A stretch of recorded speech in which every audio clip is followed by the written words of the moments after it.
Mari Carmen, que no hemos tenido todavía el honor de abrazarnos físicamente, No. pero como si, de verdad, pero como si ya lo hubiéramos hecho, Mari Carmen, te siento cercana, te siento como si fuéramos amigos de toda la vida. Y admiro tu trabajo. Yo sé que no ha sido fácil tu caminar, y me siento así un poquito culpable porque tu caminar ha sido más complicado dentro con los hermanos claretianos, eh, y admiro tu tenacidad, tu fe, tu entrega y tus ganas de seguir adelante a pesar de los obstáculos que a veces se pueden presentar. Tú sabes que esta siempre es tu casa y bueno, el IBICLA está muy orgulloso de tenerte. Gracias también por tu tiempo. Y hoy nos va a hablar sobre, a ver, déjenme, aquí me mandó Yola el tema, que era sobre historia, fe, mito y realidad. Recuerden, recuerden que a pesar de que cuestionamos la Biblia, al final también lo vemos como personas de fe. Y hay cosas que a veces la fe, pues, pregunta, cuestiona, pero a veces nos quedamos con más preguntas y más preguntas. Y esto es bueno de la Biblia. Mari Carmen, gracias, hermosa, gracias por venir. Gracias, hija de Dios, por querer compartir tu sabiduría con nosotros. Aquí estamos. Muchísimas gracias, Manuel. Gracias por esa bienvenida. Buenas noches a todos. Bienvenidos sean todos.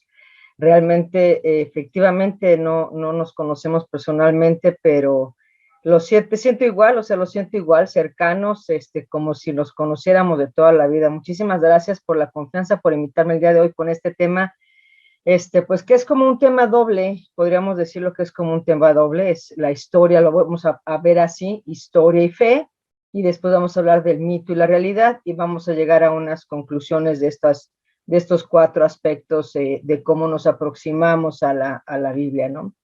Maridela, espero hablar tranquilo y pausado para que me pueda entender en el portugués, espero y si no, bueno, ahí van a estar también las láminas para que puedas ir leyendo un poquito si es que hablas un poquito más de español.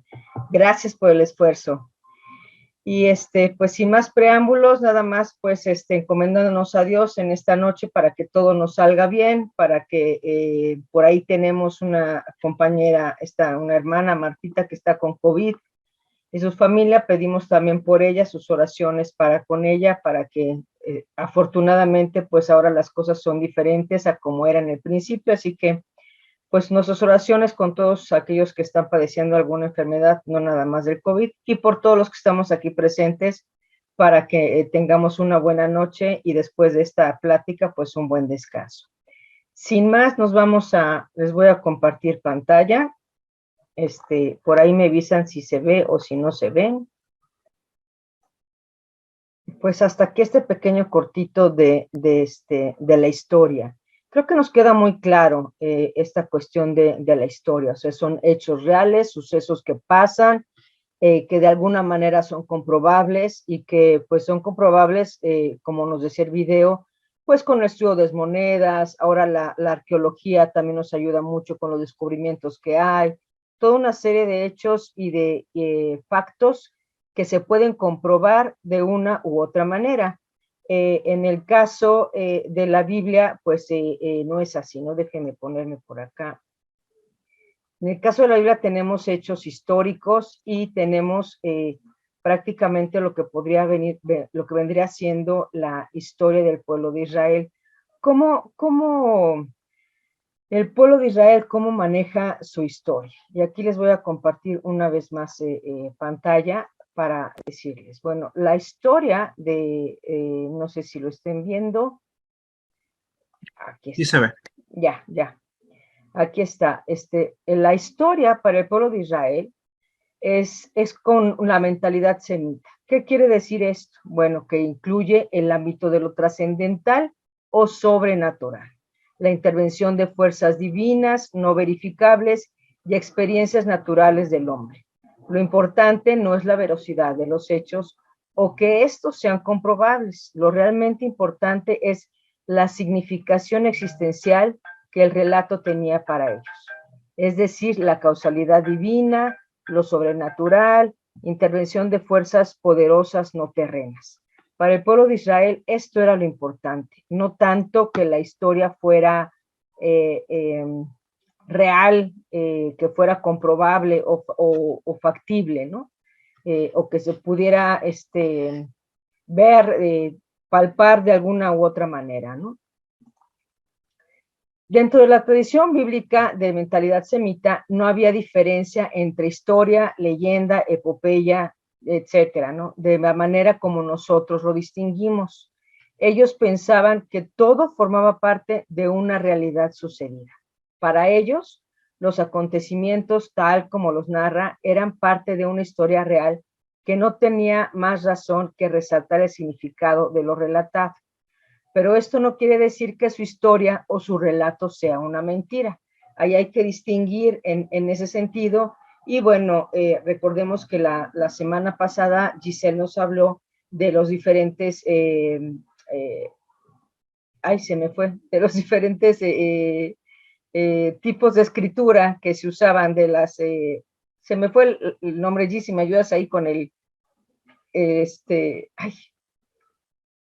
géneros literarios, ya está para los diferentes géneros literarios, y que también eso es bien importante, ¿no?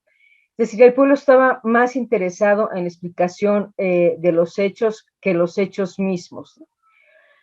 Y tenemos un hecho una historia muy clara para poder poner un ejemplo en el primer libro de Samuel, capítulo 17, donde nos narra la historia de David y Goliat, donde todo mundo, la mayoría lo conocemos, esta pequeña historia de David y Goliat, que es muy significativa y muy bonita.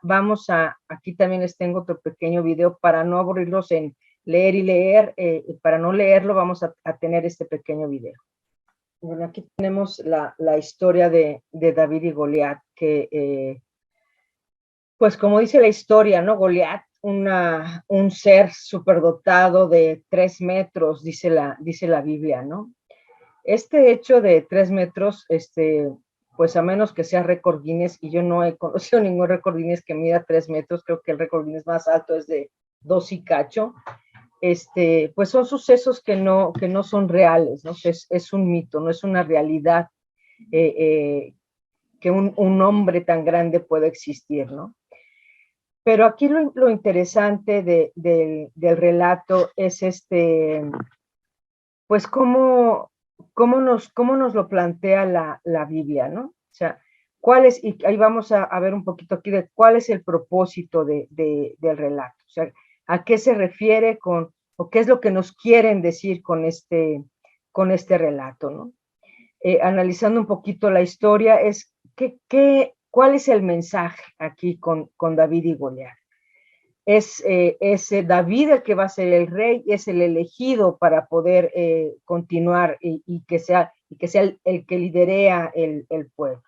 Entonces, ¿cómo lo tiene? David es un hombre pequeño, es chiquito, no es, como decimos por acá en México, es un poco enclenque, o sea, como débil, pero es muy hábil con algunas otras cosas, ¿no? Entonces, de alguna forma, él se enfrenta a esta situación. ¿Qué nos quiere decir el relato aquí?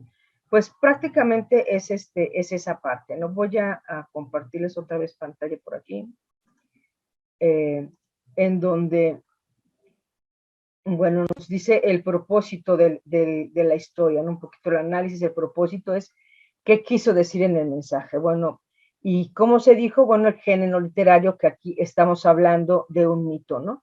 Aunque todavía no nos adentramos en el concepto per se del mito, lo vamos a ver un poquito más adelante. Este género literario, este relato histórico que se nos narra, es un mito, es un género literario que es un mito en donde los personajes presentan ciertas características, ¿no? ¿Y cuál es la interpretación y trascendencia? O sea, la historia actualizada y significativa. ¿Qué queremos decir con esto?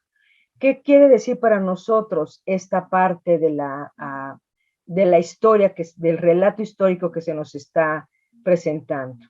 Y la aceptación de los acontecimientos del pueblo de Israel son testimonios de fe, que era lo que hablábamos en un principio, ¿no? O sea, la historia de Israel es basada en este tipo de relatos, de narraciones o de relatos históricos en donde se mezclan los géneros literarios de los que nos habló Giselle la vez pasada. En este caso, pues nos quiere decir que David está totalmente capacitado para poder ser rey y dirigir al pueblo, ¿no? Vencen a los filisteos con esto. Y vamos a pasar a la parte de la función dialogal de la historia del pueblo de Israel. ¿Cuál es la función dialogal en el momento en que se nos narra, cómo nos narran ellos la historia? Pues ¿a qué me refiero aquí con esto? Pues es al diálogo del acontecimiento con Dios, es decir, el diálogo de la Biblia que se tiene que la Biblia tiene con el lector. ¿Cuál es ese diálogo que nosotros establecemos cuando estamos leyendo estos pasajes, ¿no? Aquí, bueno, pues el video que vimos es con fines didácticos, no viene todo el texto per se, pero si nos referimos al texto como tal, pues nos puede dar todavía más elementos para poder ir analizando. Independientemente de todo esto, lo más importante es que los acontecimientos que se relatan en la Biblia es en relación con Dios, es decir, se narran lo que se consideraba significativo.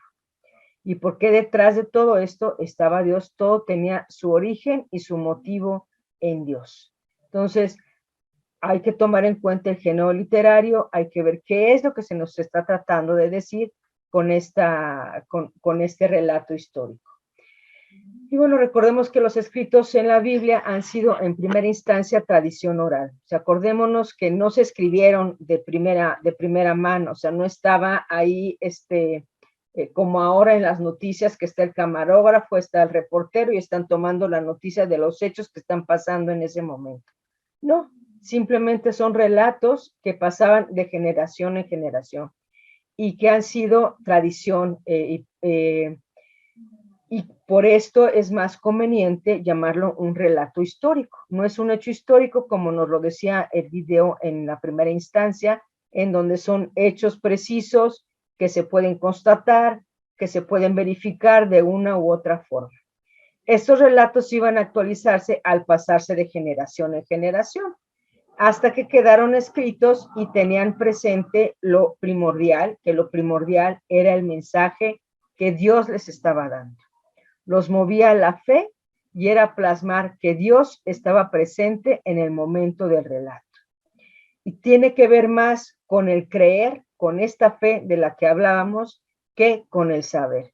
Y aquí les pongo este pequeño esquema dibujito en donde están las dos personas, una hablando y la otra está desenmarañando lo que le está diciendo a la otra persona. Es decir, lo está pensando, lo está interpretando. En este pasar de relato, de contar un relato a una persona, a otra, pues se iban quitando y aumentando elementos y se iba dando las diferentes perspectivas que tenía, ¿no? Por eso no podemos decir que hay un solo autor en la Biblia o que el libro de Samuel solo lo escribió Samuel o a un libro del que nos refiramos podría ser solo escrito por una sola persona. Tampoco lo tenemos tan claro en ese sentido porque tampoco lo podemos verificar, ¿no? Entonces, el relato histórico tiene más que ver con el creer que con el saber. Entonces, para nosotros la historia es un hecho tal cual, para los semitas, para los judíos, el libro de la Biblia se refiere a esta parte, ¿no? A la parte de la fe, y que recordemos que mientras más antigua sea la civilización, más trata de explicar las cosas de esta manera alegórica para que la gente o el pueblo pudiera entender. ¿Y qué hay de la verdad histórica? Bueno, si nos cuentan un relato, una historia, ¿qué? O sea, ¿y dónde quedó la veracidad de los hechos, ¿no? La verdad en estos relatos es más de orden teológico que histórico, que es lo que hemos venido platicando. Hay que recordar y tomar en cuenta lo que ya hemos mencionado anteriormente, ¿no? Cuando estamos leyendo un relato en la Biblia, un pasaje de la Biblia, es qué quiso decir el que lo escribió, ¿no? O sea, qué quiso decir, cómo se dijo en el género literario, cuál es la interpretación que les damos y la aceptación de los acontecimientos del pueblo de Israel son testimonios de fe. Otro ejemplo es, por ejemplo, valga la redundancia, la batalla de Jericó, que se encuentra en el libro de Josué en el capítulo 6, en donde, voy a dejar de compartir un poquito aquí, en donde pues nosotros conocemos el relato de la batalla de Jericó, ¿no? En donde van cargando y van dando una vuelta y luego otra vuelta y son 7 vueltas y ustedes se imaginan todo esto y todo en silencio y no digan nada y no quiero referirme a leerlo para no cansarles mucho, pero nada más les voy a leer así como que el principio. Dice, Jericó estaba cerrada a cal y canto ante los israelitas. Nadie salía ni entraba. El Señor dijo a José, mira, entrego en tu poder a Jericó y su rey. Todos los soldados den una vuelta diaria alrededor de la ciudad durante 6 días. 7 sacerdotes llevarán 7 trompetas delante del arca. Al 7º día darán 7 vueltas a la ciudad y los sacerdotes tocarán las trompetas. A la señal dada con el cuerno, cuando oigan el sonido de las trompetas, todo el ejército se lanzará en grito de guerra. Entonces se desplomarán las murallas de la ciudad y cada uno las saltará desde su puesto. Pues ustedes imagínense cargando las 7 trompetas, dando las 7 vueltas y esperando la señal, y del momento en el que sonaron las trompetas se derrumbaron los muros de Jericó. Aquí habla de la grandiosidad de Dios, habla de un hecho, de un relato histórico en donde le da el poder al pueblo de Israel para poder derrumbar o derribar los muros de Jericó. Bueno, el relato sigue en todo el capítulo 6, en donde nos habla de toda esta parte, el relato de Jericó, ¿no? Y de la importancia que tiene este relato. Y aquí sí nos podemos ver, bueno, qué es lo que nos quiso decir el autor con lo que está plasmando ahí. ¿Por qué 7 trompetas? Ahí nos podemos, no me voy a meter en la cuestión de interpretar y de por qué las 7 trompetas y por qué una vuelta, dice, den una vuelta diaria alrededor de la ciudad durante 6 días, durante 6 días, y después lleven las 7 trompetas, después el último día van a dar 7 vueltas. Toda esta parte tiene una significación especial, que es lo que nosotros tendríamos que preguntarnos. No voy a meterme en esto porque no es el tema que ahora nos aboca. El tema es que nos quede claro precisamente que este relato para ellos histórico tiene una significación especial. Y nuestro trabajo es estudiarlo y es preguntarnos qué es lo que nos quiso decir. ¿Por qué 7 vueltas? ¿Por qué 7 sacerdotes? ¿Por qué 7 trompetas? ¿Por qué llevan el arca de la alianza? ¿Cuál es todo el significado alrededor de todo este relato? Es bien importante que no nos quedemos con nada más con esa parte de, pues sí, son 7 vueltas y llevan el arca de la, marchan a rodear la ciudad, los que lleven armas pasen delante del arca del Señor. Y todo el relato que continúa aquí, en todo el capítulo 6 que nos habla de esto, y todo lo que aconteció durante la batalla de Jericó.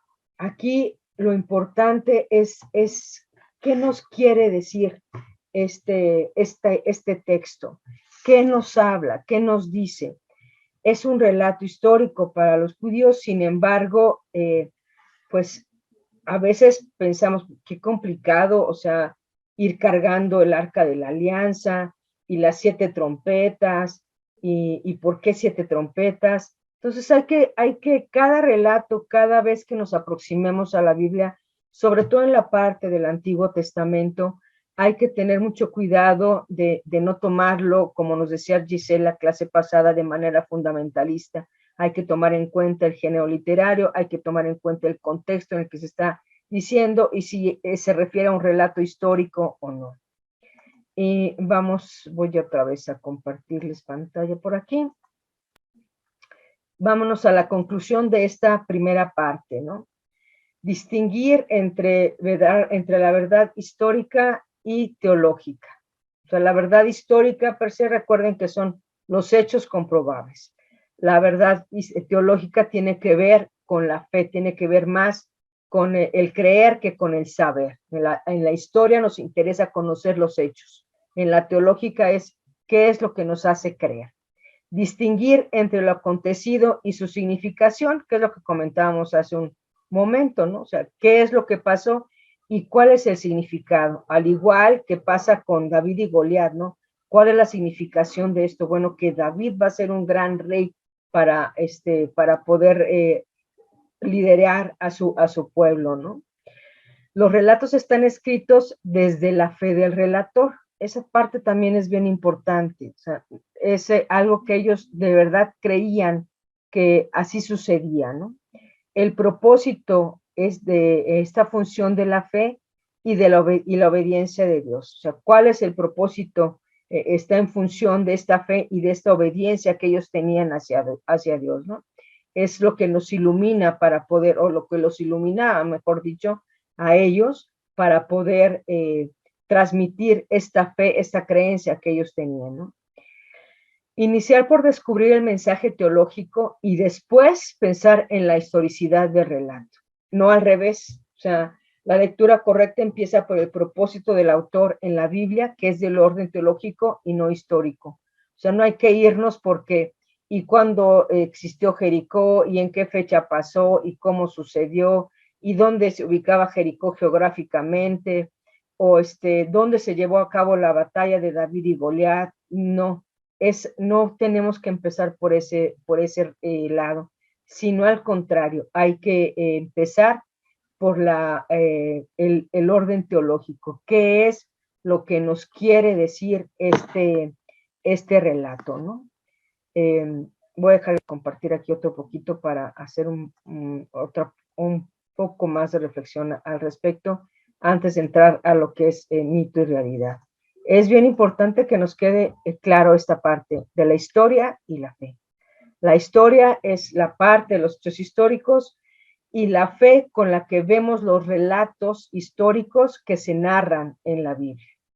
Y el género literario, que muy bien lo puntualizó Gis la semana pasada, hay que tener muy en cuenta el tipo de género literario que nos está relatando.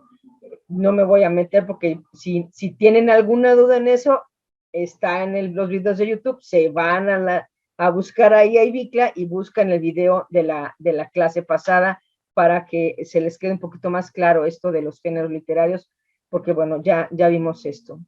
Entonces, eso es la parte de historia y fe. Vamos ahora con la cuestión de el mito y la realidad. Aquí les tengo dos imágenes. Una de las imágenes, la que está del lado izquierdo, de su pantalla, pues es una representación de Adán y Eva en el paraíso con la víbora y el fruto prohibido, ¿no? Aquí representado por una manzana. Es el mito de la creación. Y por el otro lado tenemos una foto de una calle en un X lugar que está medio borrosa, pero que hay unos lentes que nos hacen ver más clara esta imagen. ¿Por qué esta imagen? Que podríamos decir que es una imagen real, que es una imagen, una foto que alguien tomó y que quiso enfocarla a través de estos lentes. ¿Por qué esta imagen? Bueno, porque también hay diferentes tipos de realidades. Las realidades sensibles y objetivas, cualquiera las percibe. Son del mundo material, se pueden ver, oír, sentir, como la lluvia, los truenos, está el día nublado, ya es de noche, salió la luna. Esto es algo que se ve, o sea, y que ahí está, y que no hay nadie que nos pueda decir lo contrario. Bueno, depende, ¿no? Hay gente, de repente, cuando entras en una discusión que le está diciendo, esto es rojo, no, es negro, pero eso ya es otra cosa, ¿no? La parte objetiva de la realidad es esa, que ahí está. Hay una realidad subjetiva. En esta realidad subjetiva, cada quien experimenta desde su interior y se percibe desde la emoción. desde nuestros sentimientos. Por ejemplo, la lluvia me pone alegre o me pone melancólico. Los truenos me dan miedo, los relámpagos me asustan. Es más, hay realidades subjetivas dentro de las mismas familias. Los que tienen hermanos o que son familias numerosas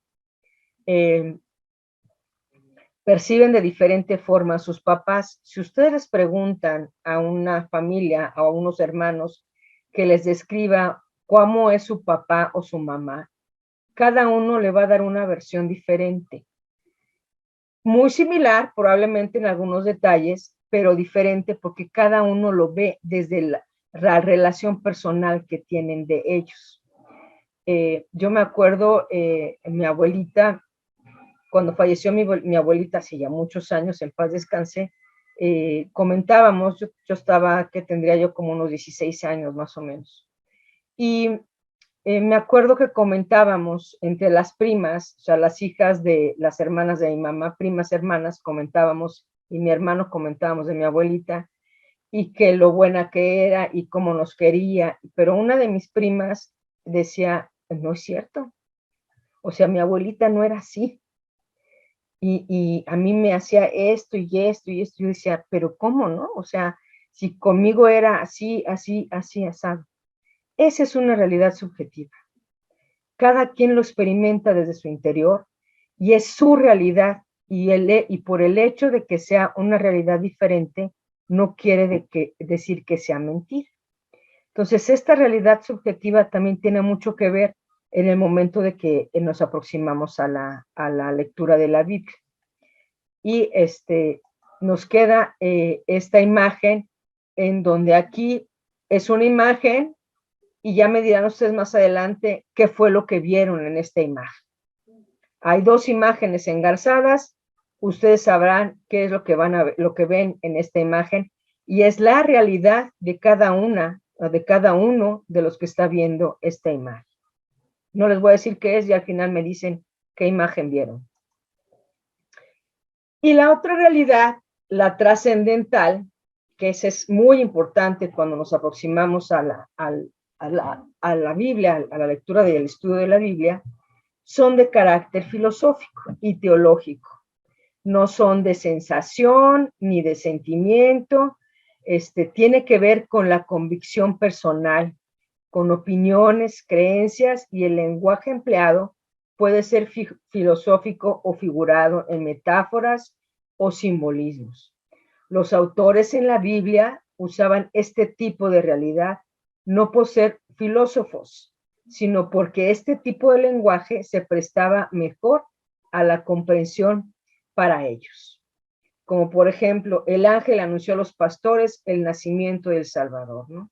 Es una realidad trascendental, es una realidad teológica que le da un sentido más profundo a lo que estamos leyendo, un sentido teológico en donde está Teos, Dios, en donde está la presencia de Dios para esto, ¿no?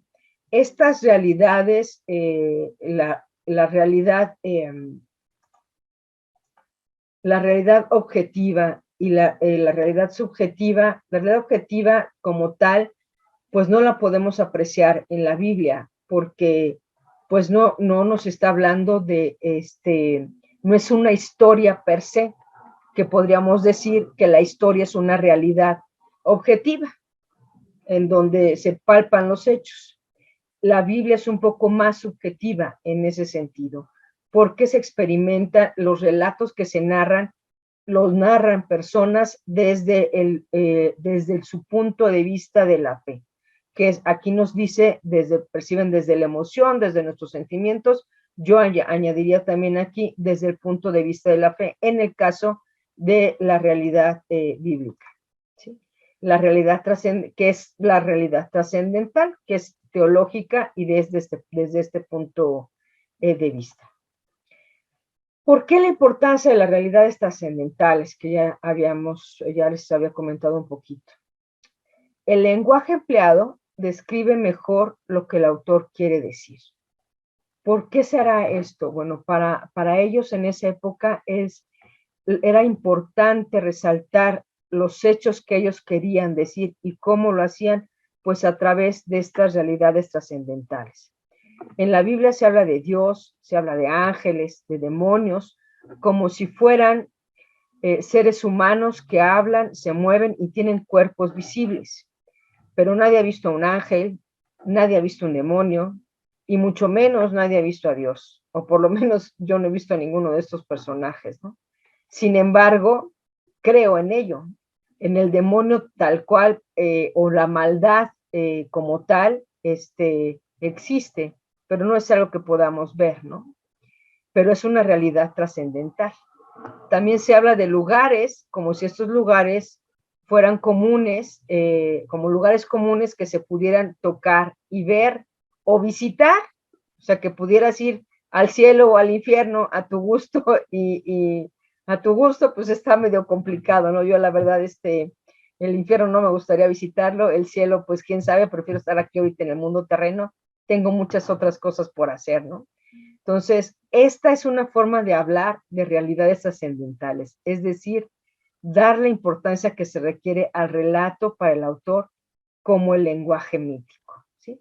Y aquí hablando del lenguaje mítico, pues vamos a entrar ya un poco más en materia de lo que es el mito, qué es el mito y qué es la mitología. Bueno, aquí tenemos dos definiciones muy sencillas, en donde dice que el mito es una historia fabulosa de tradición oral que explica por medio de la narración las acciones de seres que encarnan de forma simbólica fuerzas de la naturaleza, aspectos de condición humana, etcétera. Se aplica especialmente a la que narra las acciones de los dioses o héroes de la antigüedad.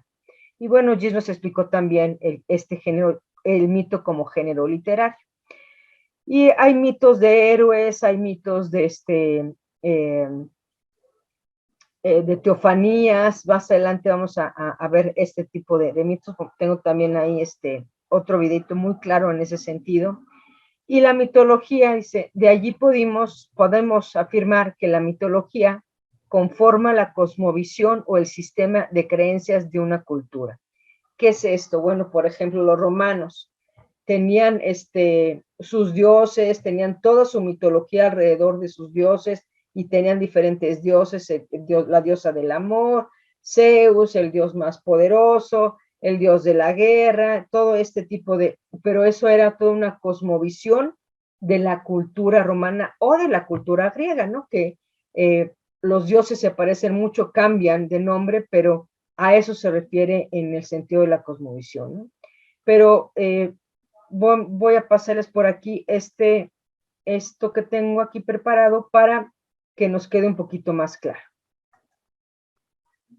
Perdón que me salí, pero se me dificulta esto de pararle al video, pero bueno, aquí lo importante es esta parte de los mitos, ¿no? Como Giselle nos explicó en la parte como género literario, y hay diferentes tipos de mitos, como lo vimos ahí, ¿no? Y en la Biblia tenemos también diferentes tipos de mitos en este sentido. O sea, ahí está el mito teológico, ¿no? De una teofanía, o sea, en donde hablamos de Dios. O sea, esta parte es, pues yo creo que es fundamental en esta. Espero que estoy aquí peleándome para poder volver a compartir pantalla. Aquí está. Se me fue, aquí está. Para poder, para poder de alguna manera explicar, ¿no? Entonces, el mito es una forma de explicar, es una visión de lo que se tiene, ¿no? Y para poder entender el mito, bueno, pues tendremos que hablar del lenguaje mítico, o sea, cómo se manejaba el lenguaje, qué es el lenguaje mítico, cómo lo transmitían, ¿no? Y vemos aquí, como vimos en el video, que el lenguaje mítico, bueno, es porque hay intervención de seres y de fuerzas y de cosas que pues no existen, ¿no? Seres fantásticos, seres como en la mitología maya, seres que son fuera de la realidad, por decirlo de alguna forma, ¿no? Y voy a compartir aquí pantalla, aquí está. el lenguaje mítico. Se llama así porque es característica la intervención de seres y fuerzas no propias de este mundo. Este lenguaje es calificado así por nosotros, pero para los autores era una realidad. O sea, cuando se estaba escribiendo de esto, era una realidad, era un relato histórico con un género literario mítico, ¿no? Nos habla de un mito como el mito de la creación, ¿no? Este lenguaje es calificado así por nosotros. En el campo religioso, filosófico y sociológico, mítico es mantener, comprender y hablar del mundo que es precientífico o prefilosófico. El lenguaje mítico se emplea para explicar realidades trascendentales e interrogantes profundas del hombre, reales para él. Por ahí tengo unos dedazos en la presentación, una disculpa. Los autores de la Biblia recurrieron a un lenguaje mítico, no filosófico. Y la verdad de que Dios es el creador del hombre la expresaron míticamente por medio de los relatos que leemos en el Génesis. El mito, aquí lo importante es que el mito apunta a una realidad trascendental de lo que estábamos hablando, que es objeto de fe. Entonces, es un relato que de alguna forma nos va a explicar algo que para ellos era importante, que sucedió o que de alguna forma sucedió. Quisieron explicar el origen y cómo fuimos creados. Bueno, pues existe un relato, un mito acerca de cómo fuimos creados. En la actualidad, pues tenemos muchas, sabemos que Adán y Eva es un mito, existe el Big Bang, la teoría de la creación del Big Bang y todo esto, pero de alguna forma, pues alguien tuvo que dar ese chispazo para que se creara ese Big Bang. Entonces, es una forma de explicar las cosas. Y aquí, en esta realidad trascendental del mito y su proceso de comunicación, esta parte es importante. La realidad trascendental, que es el RT, que dice ahí en el cuadrito de su lado izquierdo, se transmite en este lenguaje mítico y se transmite al lector. Eso es así, es como se comunica. Simplemente se lee o se decía oralmente. Y el lector, en este caso, en la cuestión de la Biblia, bueno, pues tenemos el lenguaje mítico y yo, o el lector, o ustedes, que estamos leyendo un pasaje de la Biblia. La realidad trascendental y su proceso de comprensión, ahí ya es otra cosa. Ahí tenemos quien está leyendo, que puedo ser yo, pueden ser ustedes, está el lenguaje mítico, pero aquí tenemos que hacer como paréntesis y preguntarnos lo que hablábamos anteriormente, ¿no? ¿De qué realidad se trata? ¿Qué dice de ella? ¿A qué se refiere esta parte, ¿no? Hacernos todas esas interrogantes, no quedarnos nada más con lo que estamos leyendo, sino ¿qué quiere decir con esto, ¿no? En los muros de ¿por qué 7 trompetas? ¿Por qué Adán y Eva? ¿Por qué el fruto prohibido? El nombrar a todo este tipo, hay que ver qué es lo que se quiso decir para tener un medio, para poder tener un fin, que es dar la explicación que ellos querían dar a un suceso para el cual no tenían una explicación, como el origen de la vida. Pues, ¿cómo lo explicamos? Pues Adán y Eva, Dios los creó, hizo el mundo y en 7 días, y en el 6º día creó al hombre, y todo lo que ya sabemos acerca de esto, ¿no?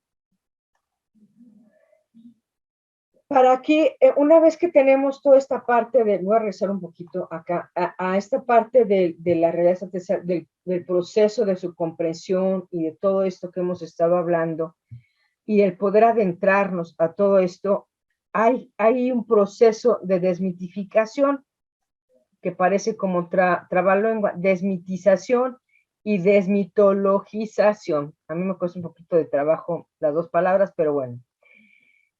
¿A qué me refiero con esto? Bueno, les decía yo que hoy se conocen pues hechos científicos que antes no se tenían, y si se trata de ver bajo la luz, hay una reinterpretación o reformulación de los textos a lo que llamamos la desmitificación o desmitización, ¿sí?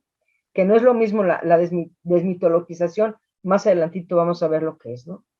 En este proceso de desmitificar, es decir, de como de ver, quitar un poquito el mito para comprender la verdad de la que se habla, entendiendo el contexto en el que se escribió, es decir, el tiempo, la cultura, qué momento se estaba viviendo, etcétera, y revestirlo de nuestra cultura y nuestro tiempo. Sin embargo, puede este proceso llevarnos a una nueva remitización. O sea, para poder entenderlo le damos otro sentido. Y un ejemplo es el Génesis, que es el mito de la creación, que está en del 2 al 4 y en los siguientes. Es una desmitización de un relato similar de la creación que era popular en Mesopotamia y Babilonia. En el mito de Génesis, Dios aparece como el único creador del hombre, ¿sí? Entonces, de alguna manera, pues dijeron, bueno, existe esto, bueno, pues nosotros creemos, se transformó este mito en lo que es ahora este mito del Génesis, ¿sí? Por eso podemos preguntarnos, ¿qué queda de valor cuando la imagen del mundo, la concepción del hombre y el ámbito divino no son los mismos que los que se tenían cuando los autores de la Biblia la escribieron? Por eso a veces no entendemos, cuando estamos empezando a estudiar la Biblia, no entendemos todo lo que está pasando ahí, o todo lo que estamos leyendo, o lo que se nos está diciendo, ¿no? Porque hay que tener en cuenta todo lo que hemos visto desde la clase 1 en este curso. Hay que tomar en cuenta el canon, hay que tomar en cuenta la inerrancia, hay que tomar en cuenta los géneros literarios, hay que tomar en cuenta todo esto, la historia, la realidad, el mito, la fe, hay que verlo bajo la luz de la fe, ¿no? Entonces, no es que pierda valor, es que simplemente hay que entender que es una explicación de algo maravilloso que estuvo sucediendo o que de alguna forma para ellos era muy importante y le dieron ese peso en la luz de la fe. Como dijo Manuel al principio, hay que recordar, aunque nosotros estudiamos y también cuestionamos y todo, siempre hay que verlo bajo la luz de la fe, ¿no? Y la desmitologización es abandonar ciertas concepciones míticas, quitándole el valor al mito. O sea, ahí sí se pierde el valor del mito. En nuestro caso, pues, no es así. Y haciendo una recapitulación general más o menos, los mitos tienen su origen en experiencias humanas y era la forma que tenían de explicar lo que sucedía. Estos mitos hoy pueden adaptarse, sustituirse, explicarse, pero no se pueden descartar de forma automática solo porque es un mito. O sea, hay que tener mucho cuidado aquí con esto, ¿no? O sea, no, pues es un mito, no es real, ya no lo creo y ya no me importa. No, hay que entender el sentido del por qué se da este mito. Expresan realidades y verdades existenciales no científicas ni históricas. Detrás del mito y el lenguaje mítico que descubramos en la Biblia, debemos descubrir la experiencia base y las interrogantes a las cuales buscaban dar una respuesta. ¿Qué es? ¿Por qué lo quisieron escribir así? ¿Por qué de esa forma y no de otra? ¿Qué es lo que quisieron decirnos con esto que están escribiendo aquí? El mito y su lenguaje expresan realidades que tocan al hombre más profunda y existencialmente que aquellas captadas por la ciencia y la lógica. Por esto, su verdad existencial no científica o estrictamente, su verdad existencial no es científica o estrictamente histórica, que es lo que hablábamos hace un rato de los relatos históricos, ¿no? Esta parte es importante, o sea, poder darle el sentido profundo de la teología de lo que estamos viendo ahí. Y bueno, aquí tengo una pequeña reflexión para que la podamos hacer un poquito ahorita en conjunto. Y escogí el mito de la creación porque yo creo que es el que todo mundo conoce, o todo mundo ha leído, y si no lo han leído, bueno, saben o conocen o han oído cómo se creó, cómo creó Dios el mundo y todo esto, ¿no? Y tengo aquí estas pequeñas preguntas. Voy a dejar de compartir, las preguntas las tengo por acá, pero en este mito de la creación del Génesis, habla de, voy a leer nada más el principio como para que tengamos una idea de, recordemos un poquito, aquí está, lo que nos dice, ¿no? Dice, al principio Dios creó el cielo y la tierra. La tierra no tenía forma, las tinieblas cubrían el abismo y el soplo de Dios se movía sobre la superficie de las aguas. Bueno, así empieza este relato del Génesis, este relato de este mito de la creación que nos habla el Génesis. Aquí yo les preguntaría, aquí en este relato, ¿nos dice cómo es Dios? Si al principio Dios creó el cielo y la tierra no tenía forma y las tinieblas cubrían el abismo y el soplo de Dios se movía sobre la superficie de las aguas. No nos describe a Dios, no nos dice cómo es Dios, ni nos está diciendo, traía unos jeans y una playera porque iba a crear el mundo y entonces para no cansarse se subió. No nos describe esa parte, ¿no? O sea, no, hay cosas que no, que no, ay, perdón, que no nos describe porque lo importante es otra cosa, ¿no? ¿A qué nos lleva a creer este mito? ¿Y cuál es la realidad trascendental de este mito? Como lo vemos, cómo vemos hoy la creación a la luz de la ciencia y los conocimientos. ¿Cuál sería la realidad trascendental de este mito? El cómo se originó el mundo. ¿Cuál creen que ustedes, alguien que me quisiera compartir su pensar, cuál es para ustedes esta realidad trascendental en este mito de la creación?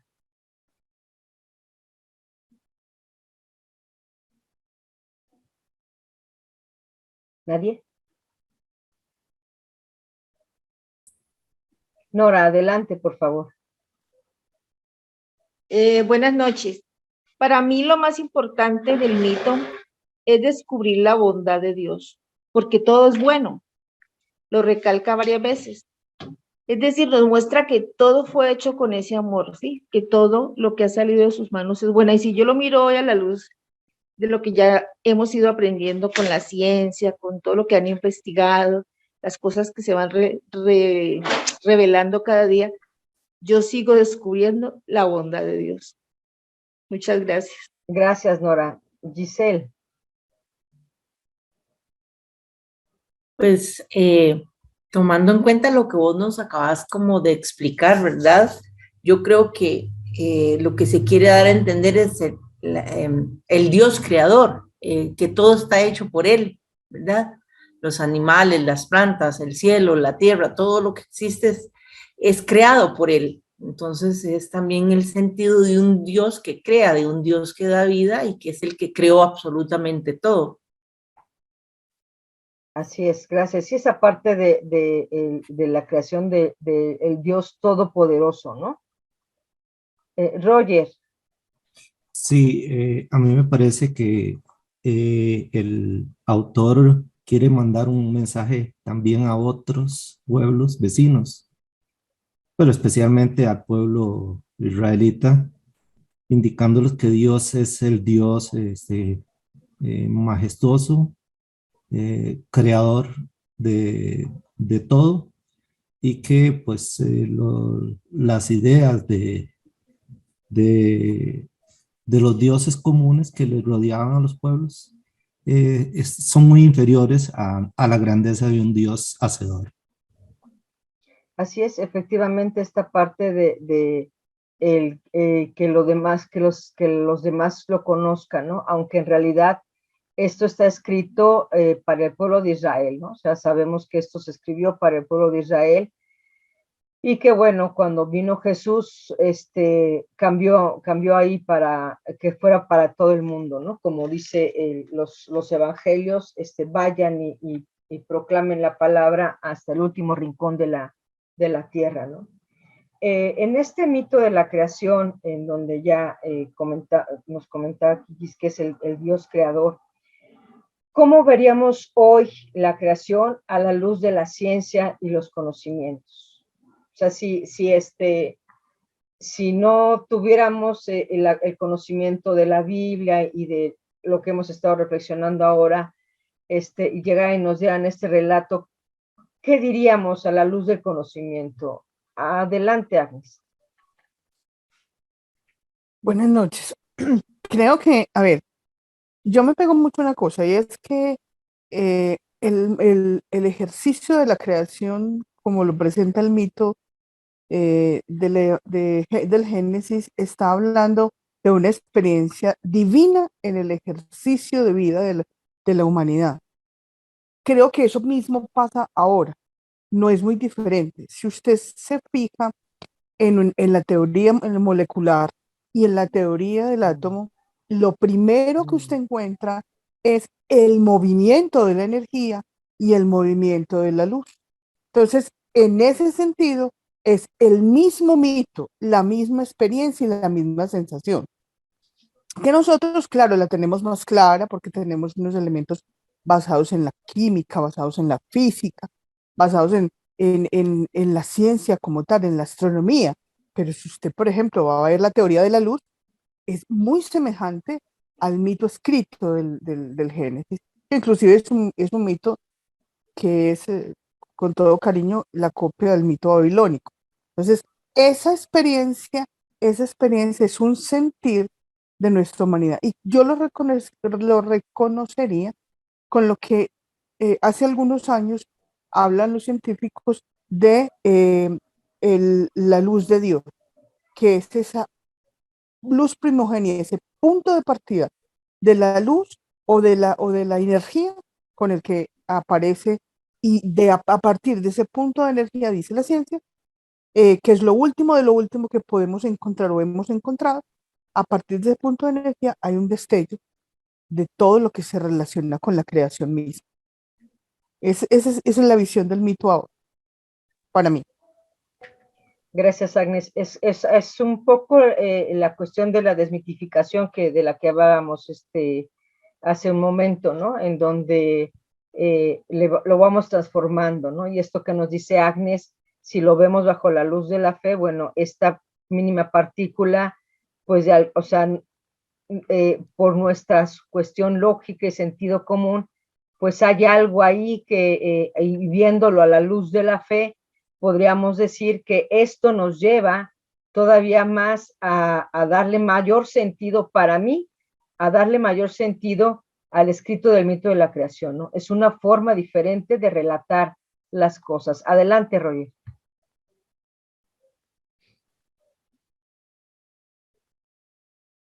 Roger, parece que Que a lo mejor se le quedó la mano, ya ve que había participado. a lo mejor. Me parece que yo le había levantado la mano, ya no quisiste hablar. ¿Se me escucha? Sí, Roger, adelante. Perdone. Bueno, pero entendí la pregunta como ¿cuál es la visión ahora del creador a nuestra luz? ¿Cómo vemos hoy la creación a la luz de la ciencia y los conocimientos? O sea, ya conocemos el mito de la creación, pero tenemos ahora más conocimientos, tenemos las bases que nos acaba de decir Agnes y todo esto. ¿Cómo vemos ahora el mito de la creación con esta lupota de conocimiento científico que tenemos ahora? Bueno, es que actualmente pues hay un gran debate sobre eso, pero no deja de sorprender la maravilla de encontrar a Dios como el gran diseñador, aquel ajuste fino que es sumamente inexplicable para los mismos científicos. Una creación desde lo pequeño, de lo que podríamos llamar con el microcosmos, la célula, la complejidad, y lo que tuvo que haber detrás de eso, pues nos asombran para creer definitivamente en una causa causante de las cosas, un origen. Sí, Roger, gracias. No sé, Yola, si vas a hablar o ya no. Sí, bueno, era por donde iba más o menos Agnes, Ujú.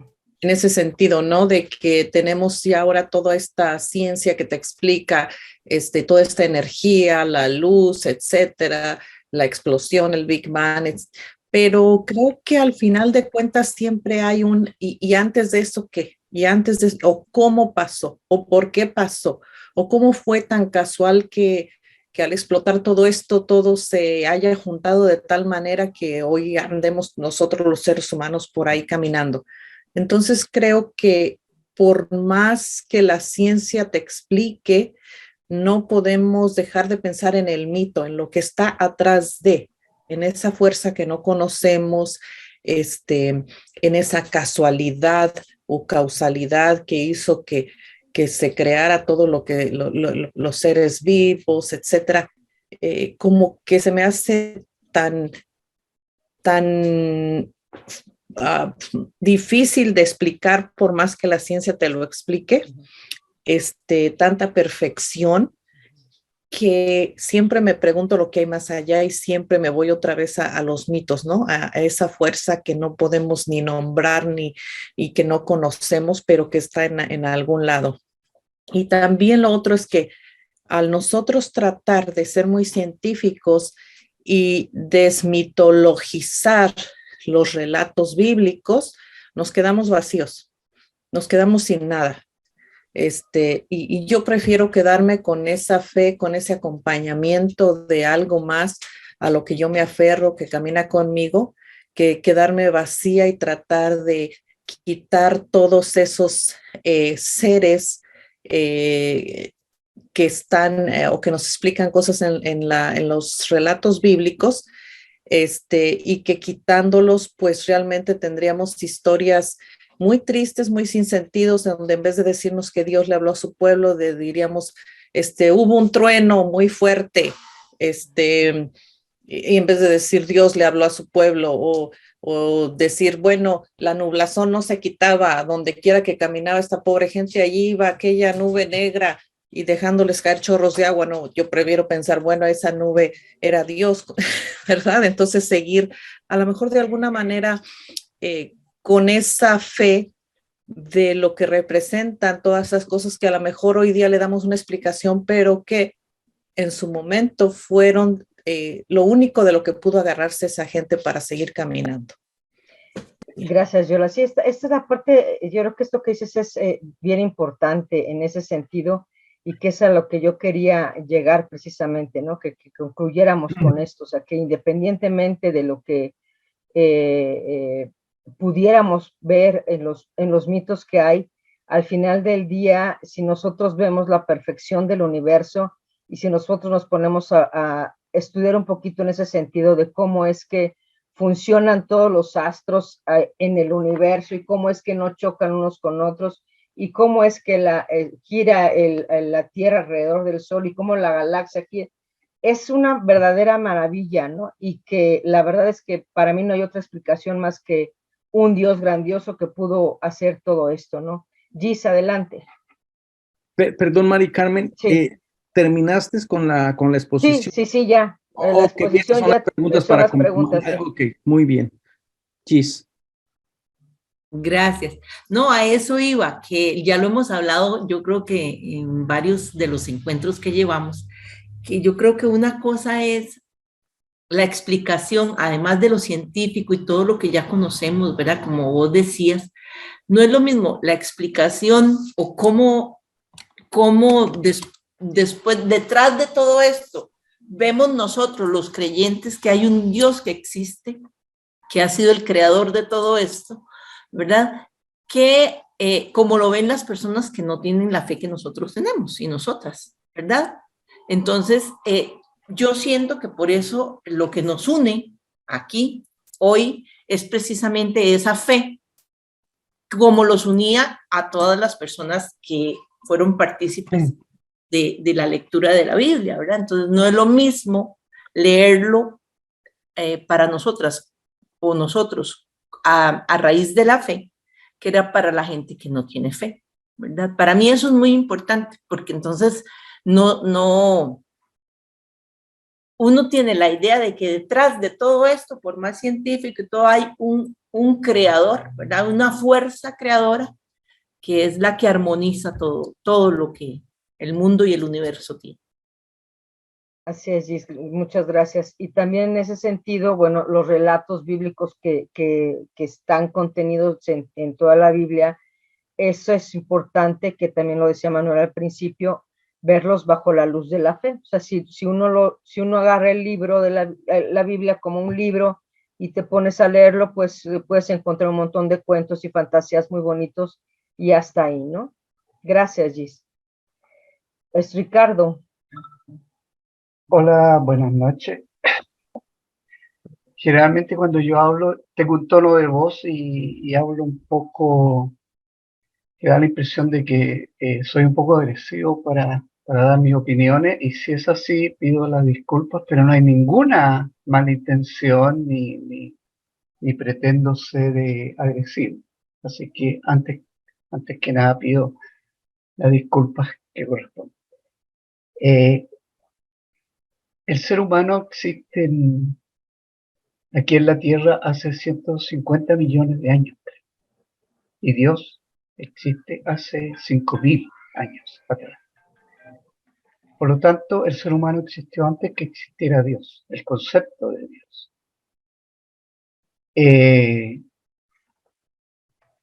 Y creo que Dios existe por una inquietud del ser humano cuando se fue haciendo preguntas y cuando no obtenía respuesta. Y como no habían respuesta, se suponía de que todas estas cosas que sucedían, que no tenían una respuesta, eran provocadas por un ser superior. Y creo que había la capa, hubieron dos capas, que era la capa humana y la capa en que ellos suponían de que donde se generaban las cosas. Por lo tanto, se divinizó la otra capa, que era especulativa, que era un Dios como del pensamiento, un Dios creado por el hombre para poder explicar muchas cosas, lo cual no es malo, indudablemente que no, porque de ahí nacieron la filosofía, tal vez, y muchas ciencias que fueron creciendo. Creo que ahí Giselle creo que habló de que estamos reunidos por la fe. Desgraciadamente, para mí, yo hasta ahora no tengo claro cuál es el concepto de fe, y no sé si será el que tengan todos los que están acá.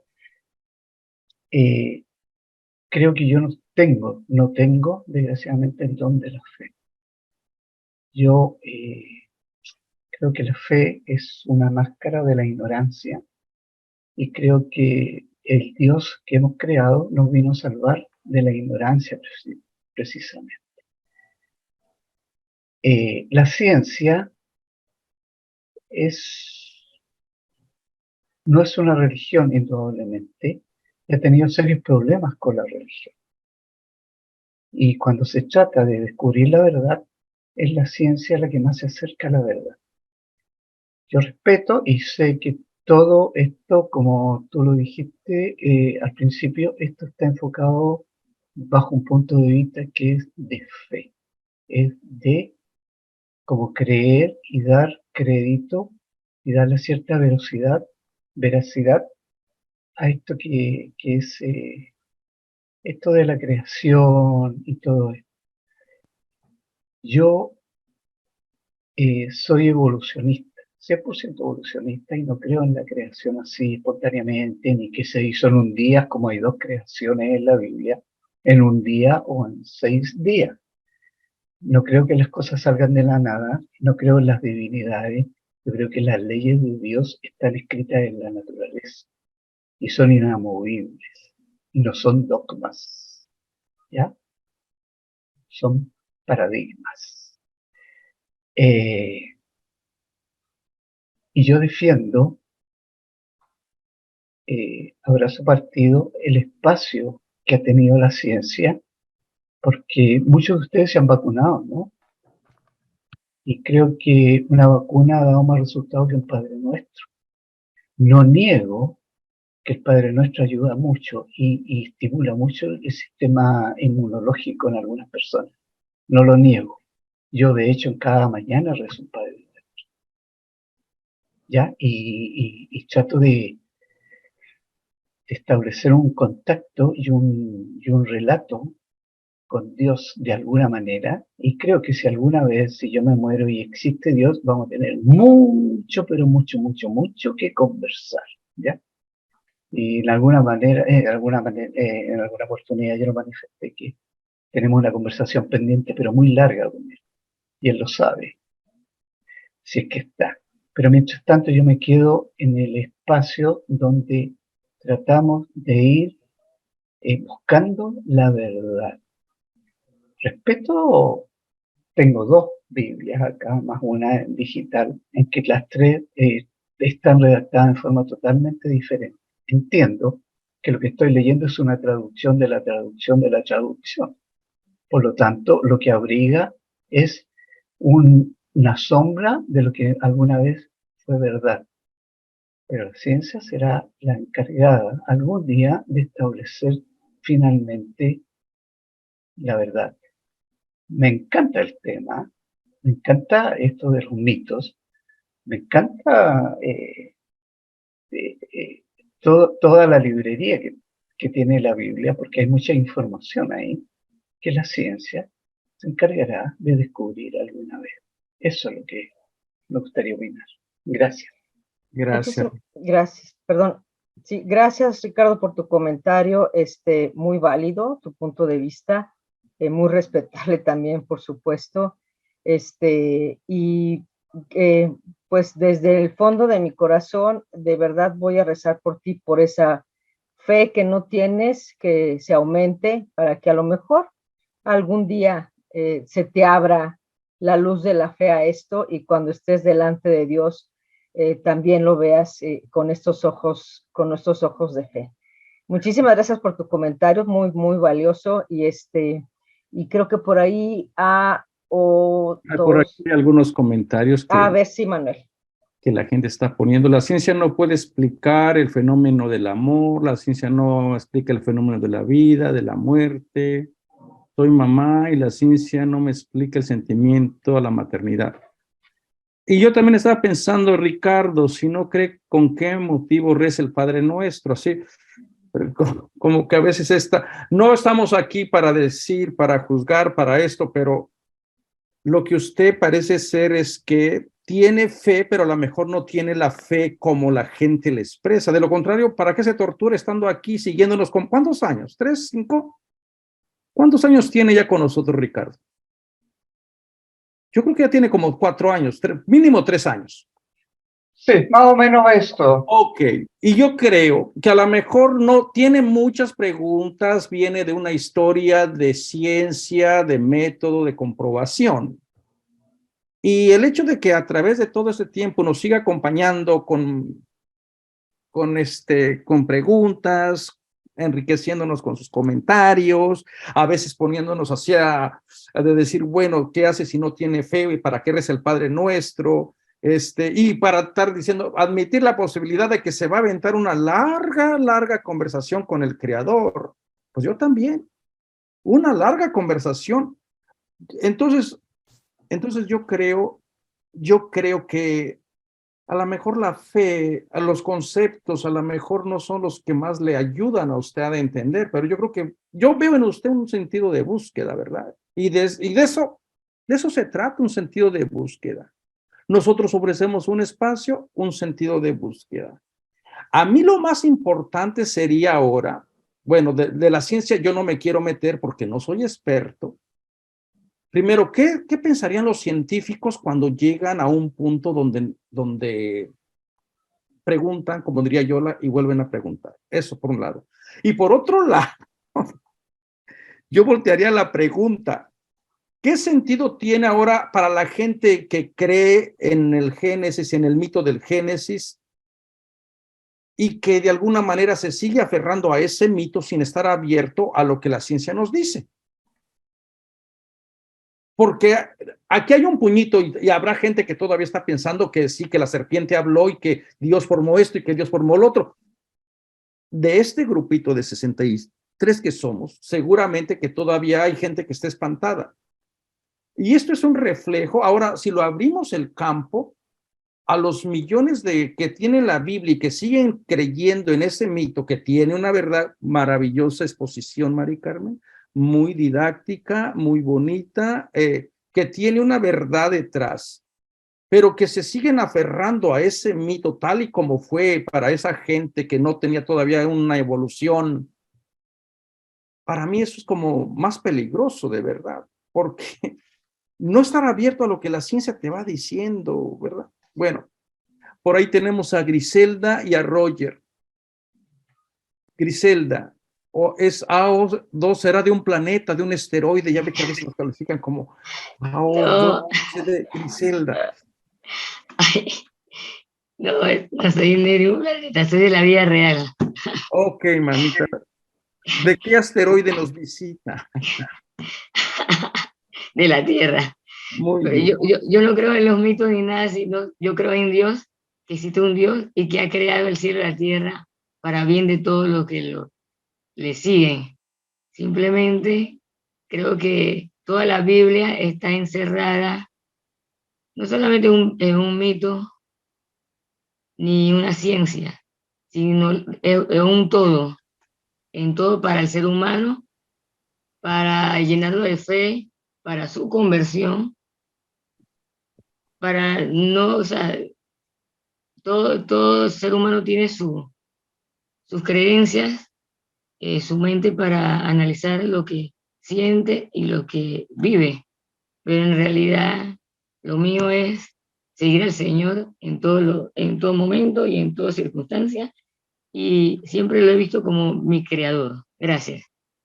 Muchas gracias, Griselda. Miren, cuando uno se mete de verdad a la historia de los mitos del Génesis, que por allí alguien habló de que con todo respeto es un plagio de las culturas babilónicas, efectivamente. Las culturas, la cultura bíblica, la cultura de Israel, bueno, no se puede llamar ni de Israel, vamos a llamarle semita. Al entrar en contacto con la cultura babilónica se dio cuenta de que ellos tenían también sus creencias, sus dioses, sus mitos, y lo fueron modificando, se lo copiaron todo, pero lo fueron modificando. Y una figura que emerge de la historia del pueblo de Israel es el Dios que crea por amor, que no se cansa de la humanidad, es un Dios de orden, y es cuando uno va apreciando la verdad, lo que le va, el condimento que le va poniendo al mismo mito y cómo se va retrabajando. Yo creo que eso es lo importante de los mitos.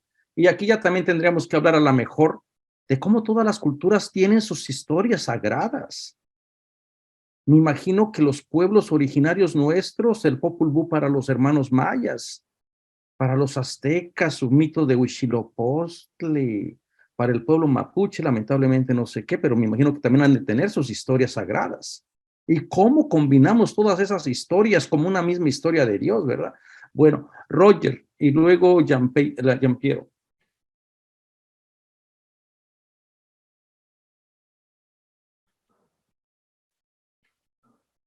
Roger. El micrófono, Roger. Perdón, sí. Se me fue de nuevo. No, estaba diciendo que yo lo que quiero es agradecerle a doña María Carmen esta exposición tan hermosa, completa. Me gustó mucho, cada vez me gusta más esto. Porque me muestra una iglesia ya más liberada, ¿verdad?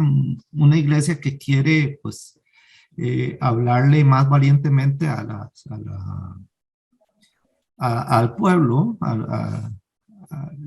Esto no se oye en un sermón de domingo. Y creo que esto, pues, va a respetarnos más a nosotros como personas pensantes. Digamos, muchas de las dudas que mostró don Ricardo, que muy respetables, Yo le hago una recomendación, don Ricardo, con todo respeto. No sé si usted ha escuchado, hay muchos videos de él en el YouTube del padre Manuel Antonio Carreira. Si no lo ha escuchado, pues al padre Manuel, que ya falleció, pero él era un físico de estos consultores de la NASA, y era un sacerdote jesuita, un hombre que habla mucho de estas maravillas del Dios trascendente y cómo compaginarlo a la luz de la ciencia. Lo he escuchado. ¿Lo ha escuchado? Hay gente que opina bien, gente que opina, pero es interesante, ¿verdad? Y pues quedo muy agradecido con María Carmen porque me encantó su exposición, la felicito y muchísimas gracias. Buenas noches. Muchas Roger, gracias. gracias. No, y gracias también. Yo también voy a checar a porque a mí siempre me fascina, le digo, pero este es un campo abierto de los científicos. Yo conozco al filósofo ya de Chardin, todo su acercamiento a la evolución. La verdad que cuando yo comencé a tomar estos cursos creo que se llama evolucionismo y fe, era un curso. ¿Saben qué es lo que me hizo a mí? En vez de dudar, me hizo sentirme así. El ser humano, ya cuando te ven en toda la historia de cómo va evolucionando toda la humanidad, la creación, las galaxias y todo, somos nada. Te da un sentido de decir, wow, cómo Dios, el espíritu, la energía, sigue moviendo y sigue creando, sigue evolucionando.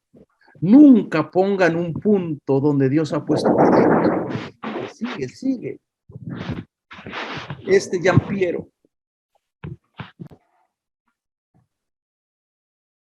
Buenas noches para todos. Buenas noches. A María del Carmen por esa exposición tan bonita que nos acaba de realizar. Para mí personalmente, la parte mitológica, para mí es una forma de explicación, primeramente, de posiblemente cómo fuimos creados. Pero es como esa forma, es como cuando usted coge a un niño y le explica las cosas de una forma didáctica. Y busca es que que se entienda cómo fue nuestra creación, pero también nos muestra la parte mitológica es que nosotros somos objeto de amor y de misericordia, que es Dios quien nos crea. Recordemos que Dios no nos crea por necesidad, sino por amor y misericordia. Lo otro es, la ciencia es que es una forma de buscar esa explicación, pero de pronto un poquito más real. Y ambos, ¿qué buscan? Generar inquietud en el ser humano, generar esa inquietud. La parte mitológica refuerza nuestra fe, y la fe nos ayuda a esa inquietud, ¿a qué? A buscar a Dios. La parte científica está buscando una explicación posible de esas realidades que vivimos hoy en día, pero sin desconocer también que en todo ese conocimiento hay algo de fe. ¿Por qué? Porque creo que todavía hasta ahora nadie puede decir que el conocimiento llega de tal forma. De tal forma nos llega el conocimiento. O sea, nosotros los que somos de fe creemos que es Dios quien nos da ese conocimiento, esa sabiduría. ¿Para qué? Para llegar a un conocimiento en cierta forma. Recordemos que el conocimiento no es pleno, es parte del conocimiento, y cada día seguimos aprendiendo. Pero ¿quién es el que nos da como esa chispita de estar buscando? Es Dios. Creo que todavía no hay una explicación que diga alguien, mira, es que esto es lo que le genera a usted el conocimiento. O sea, yo sería pues como mi apreciación, y nuevamente reitero la felicitación a María Carmen por esa explicación tan linda. Muchas gracias. Gracias, Giampiero. Gracias, Giampiero. ¿Se acuerdan cómo en la historia del Génesis, para la creación del sol, no nombra al sol ni a la luna? Dice, creó a la lumbrera mayor para el día y a la lumbrera menor para la noche. ¿Por qué? Porque esos eran dioses en los babilonios. Entonces, eran adorados como dioses, y para que el pueblo no sucumbiera a esas tentaciones. Estas son, ya cuando uno se mete de verdad a comparar cada historia. A mí me fascina, por ejemplo, la historia del Gilgamesh, del pueblo babilónico, una historia preciosísima, donde aparece la serpiente, aparece el diluvio, aparece la prohibición de no comer, el árbol del bien y del mal. Pero esas son historias que aparecen en todas las culturas de una y de otra manera. ¿Por qué el mal? ¿Por qué la gente sufre? ¿Por qué le va bien al malvado? ¿Y por qué la gente buena? ¿Nunca se han preguntado ustedes por qué la gente buena, honesta, le va de la jodida? Y al que se porta mal parece que va.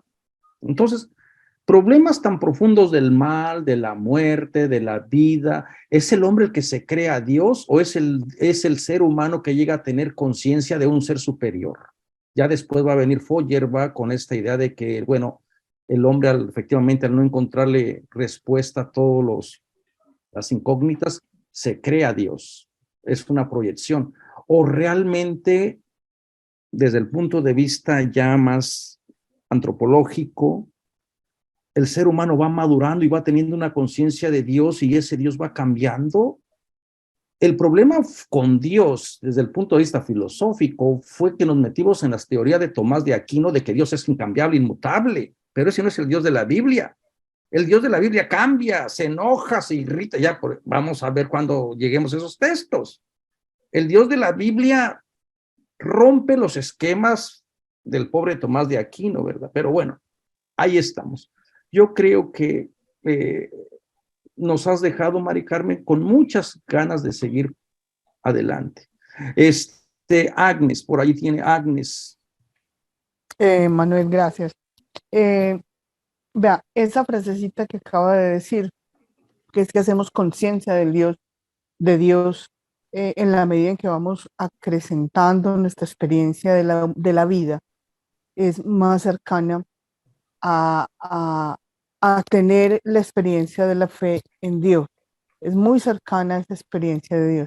Una cosa para mí, en lo personal, la experiencia del libro del Génesis, que hay que leerlo mucho de verdad, es magnífica, porque nos hace conscientes de la vivencia personal de un Dios que es vida y de que es el origen de toda una experiencia humana, y nos hace conscientes de que tenemos una relación real con un Dios que lo es todo, al decir que en un principio Dios, o en un principio me dice a mí que en un principio es un todo, y ese todo, Él es el centro y el origen de ese todo, y sigue siéndolo. Si usted se fija, yo soy muy comparativa en eso y creo que si usted se fija al leer el texto de la creación o las dos versiones del texto de la creación, son muy semejantes a lo que ahora nosotros llamamos la teoría del conocimiento, y nos lleva a una reflexión interior y a una espiritualidad más profunda, y nos vincula más con Dios, con esa experiencia maravillosa de Dios. Yo creería que de todos los textos de la Biblia, el Génesis nos lleva mucho a eso, a encontrarnos verdaderamente con la experiencia del Dios que es vida, del Dios que es amor, del Dios que es plenitud, y que en Jesucristo llega a magnificarse de una manera muy grande, porque lo hace muy cercano a nosotros y nos lo muestra de una manera muy de experiencia de amor. Entonces creo que es esa experiencia del Génesis hoy es tan vivaz y tan certera en lo personal para mí, y me hace ser consciente de mi experiencia con Dios. Gracias. Gracias, Agnes. Ahí hay un comentario de Fanny que dice, hay algo no explicable, cómo se formó el cuerpo humano con tanta exactitud de cada uno de sus órganos. de su funcionamiento tan exacto, una obra maravillosa. El milagro de nacer de cada ser humano. He visto madres querer deshacerse de su hijo y a pasar del traumatismo recibido, el feto llega a su feliz término y nace. En ambos casos existe un ser supremo, Dios. Si alguna vez llega por su ciudad una exposición del cuerpo humano, vayan a verla, de verdad vale la pena. Ver de cómo estamos todos por dentro. Yo aquí lo tenía aquí enfrente y cuando iba a ir, resulta que algo pasó. Aquí enfrente de la casa está el Museo de Ciencia e Industria. Para los de la ciencia, este sería aquí su lugar. Pero es una exposición muy interesante de ver de verdad el cuerpo humano, cómo funciona cada órgano, ver el corazón latir. Bueno, así que ya lo saben, comercial allí para el cuerpo humano. ¿Alguien más tiene una pregunta, algún comentario?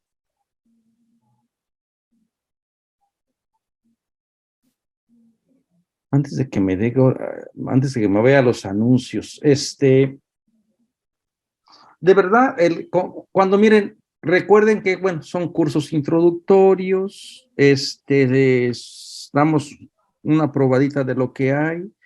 Qué bueno, el libro del Génesis se presta muy bien para este tema, abre posibilidades.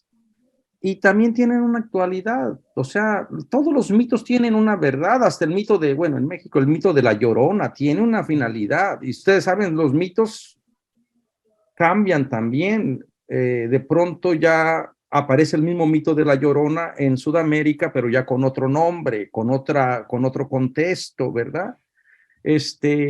Así van apareciendo, se van recreando, se van buscando maneras de explicarse la vida. Bueno, Manuel, quiero, perdón, es que aquí les prometí algo de una imagen que había yo puesto. Ok. Déjame, la estoy buscando, porque ya no sé dónde quedó, para ponérsela. Están diciendo que no vieron nada, que vieron un cordero. A ver, déjame encontrarla. Un mono. Aquí está, aquí está, déjame, no estoy acá. Ok. Samera es la imagen. El mono. Un mono.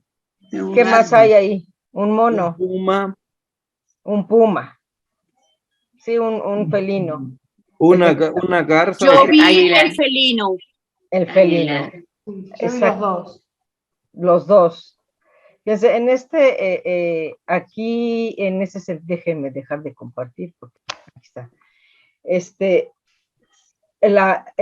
Esto es un ejercicio de percepción de visual.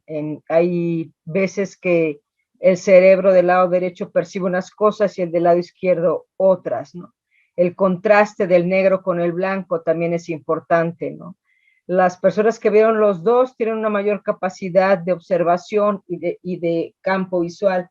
También es importante y tiene que ver el que uno sea miope, y a veces la miopía, hablo de miope de verdad de usar lentes, te hace que veas las cosas diferentes, o que veas de diferente forma una imagen. Yo recuerdo, y también la edad es importante. Yo recuerdo cuando era pequeña, en casa de mis abuelos, había una pintura de La Última Cena. No sé qué versión era, la verdad no me acuerdo, pero yo de chiquita, había un banco, en la escena, al frente de la mesa había un banco con una túnica tirada encima del banco, de que alguien se la había quitado y la había dejado ahí, ¿no? De chiquita, yo siempre pensé que había un hombre ahí como acurrucado, y decía, ¿por qué hay un hombre ahí acurrucado, no? Y de repente, así de la nada, o sea, cuando empecé a crecer, que fui ya adolescente, una vez volteé a ver la imagen y me di cuenta que era un banco que tenía una túnica encima, ¿no? Esa es la importancia de la percepción, que a veces es bien importante cuando estamos estudiando las cosas. Hay que abrir nuestra visión, nuestra mente para este tipo de cosas. Y por ahí, no me acuerdo si fue Jean-Pierre el que comentó de que hay que explicar las cosas. A veces no es lo mismo explicarle a un niño, a una catequista que le explica a un niño el mito de la creación, que nosotros comentándolo aquí, ¿no? Entonces, esa parte también es bien importante. Por eso quise poner esta imagen. Gracias por recordármelo ahí, porque fueron varios los que me lo recordaron, entre ellos Yola, de que no había yo dicho y la finalidad era esa, ¿no? La importancia de la percepción de las cosas, no tanto en cuanto a la lectura, sino de lo que vemos a nuestro alrededor, y de cuando aterrizamos, que leemos la palabra de Dios y que la aterrizamos a nuestra vida actual, a lo que estamos viviendo, qué tenemos a nuestro alrededor para poder hacerla válida y vivirla en ese sentido. Eso era todo, Manuel. Y agradecer, por supuesto, ya antes de para que, si ya te vas a los anuncios y eso, agradecer, por supuesto, a ti, Manuel, a Yola por la invitación, a Ivicla, a Félix, que siempre está ahí atento con todo lo que necesitamos en la producción, y a pues todos ustedes que están aquí escuchándome y que me aguantaron toda la plática. Gracias a todos y cada uno de ustedes, y por supuesto, muchas gracias, Manuel, por la invitación. Y bueno, por supuesto que saben que cuentan conmigo para cosas futuras. Muchísimas gracias. Gracias, Mari Carmen. Me gustaría ir sobre este anuncio que les había comentado al principio, el curso que vamos a ofrecer con la doctora Tirsa de Molina, no, esa es la estación de... Tirsa Ventura. Tirsa Ventura, no, Tirsa Molina es allá en la estación de metro de Madrid. Tirsa, Tirsa Ventura, una dominicana radicada en Costa Rica, si creo que no estoy equivocado, y tiene una manera muy peculiar, estuve leyendo su manera muy peculiar de acercarse a la Biblia. Yo creo de verdad que esta es la riqueza de decir, mira, cuántas voces, cuántas maneras tan únicas de acercarse a los textos bíblicos, de imágenes que usan para explicar realidades profundas, conceptos abstractos. Esto es lo que yo me quedo maravillado. Entonces, les invitamos de verdad, si no se han registrado, regístrense. Feli, ¿les puedes pasar por favor el enlace? Va a ser el curso sobre los personajes del Adviento. Todavía lo estamos ofreciendo gratuitamente y aún así la gente no quiere aprovecharse. Yo por eso lo que digo es que ahora ya no hay manera de no educarse bíblicamente, ¿verdad? De decir, ay, no, yo mejor me quedo con lo que aprendí y ya aquí. No, hay que abrir la mente, hay que abrir el corazón, hay que hacer preguntas, hay que buscar verdad con caridad y con amor. Así que por favor suscríbanse, tenemos muy poca gente, yo no sé qué está pasando, vamos a darle otra publicidad al curso, así que ya lo saben. Y también les quiero invitar para el día miércoles. Los miércoles estoy teniendo este encuentro con Sanando con la Biblia, un encuentro de oración. El miércoles pasado hablamos sobre los seres queridos. Este miércoles que viene quisiera hablar sobre la enfermedad y traerle la historia de una amiguita mía que a sus 26 años, el viernes fue a sus estudios y la operaron el día de hoy y está convaleciendo. Vamos a ver, a orar por todas las personas que están convaleciendo, que tienen alguna enfermedad. Así que si gustan acompañarnos, es a las 7, orando con la Biblia. Lo pasamos también por Facebook y en el canal de YouTube. Yola, también, si gustas invitarles a las mujeres para el grupo de voces proféticas que se reúnen los martes, ¿verdad, Yola? ¿Ya se fue Yola? Gis, ¿cuándo se reúnen? ¿Los martes? Sí, Yola. Adelante, Gis. Gis. Sí, vos, porque siempre me confundo con la hora de Chicago yo. Pues nada más di la hora, son 5 de la tarde, hora de Chicago, que cada quien en su país cheque sus horarios. Ya Chicago cambió la hora, ya Chicago y México están otra vez igual a la misma hora, entonces es 5 de la tarde, hora de Chicago. Por ahí chequen, creo que en Argentina y Chile creo que son 2 o 3 horas más. Chequen sus horarios ahí en Google para que lo vean. Y aprovecho, Manuel, si me das permiso. Claro. Mañana, bueno, tú tienes a las 7 lo de la Biblia, orando con la Biblia, a las 8 de la noche por Claret TV, vamos a estar hablando, mi esposo y yo, sobre matrimonio. Entonces, ¿Qué día es este, Mari Carmen? El miércoles, va a ser mañana. Es una vez, este programa de matrimonios es una vez a la semana. Y mañana es martes. Perdón, el miércoles. Este programa de matrimonios es una vez al mes, y en esta ocasión nos toca, estamos nosotros como invitados, mi esposo y yo. Entonces vamos a estar ahí a las 8 de la noche en el canal de Claret TV, participando con el tema de matrimonios. Vamos a hablar sobre los votos. El título es Los anillos son para siempre y las crisis. Vamos a hablar de las crisis del matrimonio. Y mi programa de Biblia y Psicología el jueves, este jueves a las 8:30 de la noche, con un tema de resiliencia. Vamos a ver qué es esto de la resiliencia. Tengo de invitada a una psicóloga también muy buena, Enriqueta Páez, que también ha estado conmigo. Y bueno, no se pierdan ni la oración con Manuel, ni mis programas. Gracias, Manuel. Y el jueves también recuerden que el Padre Jera está reflexionando con el Evangelio. Miren, tantas cosas que les damos, ¿verdad? Para seguir formándonos. Bueno, hermanos y hermanas, antes de irnos nuevamente, Mari Carmen, gracias por tu trabajo, por tu exposición. Gracias a todas las personas que han preguntado, gracias a todas las personas que están en la búsqueda, tienen pláticas pendientes con Dios, todos los tenemos, de verdad, Ricardo, todos los tenemos. Y en esta eterna búsqueda, bueno, hay que vivir también los valores del reino, ¿verdad? Los valores de Jesús. Así que muchas gracias por su entrega, por su pasión, gracias por acompañarnos y nos vemos la próxima semana. Muchas gracias y que Dios les bendiga.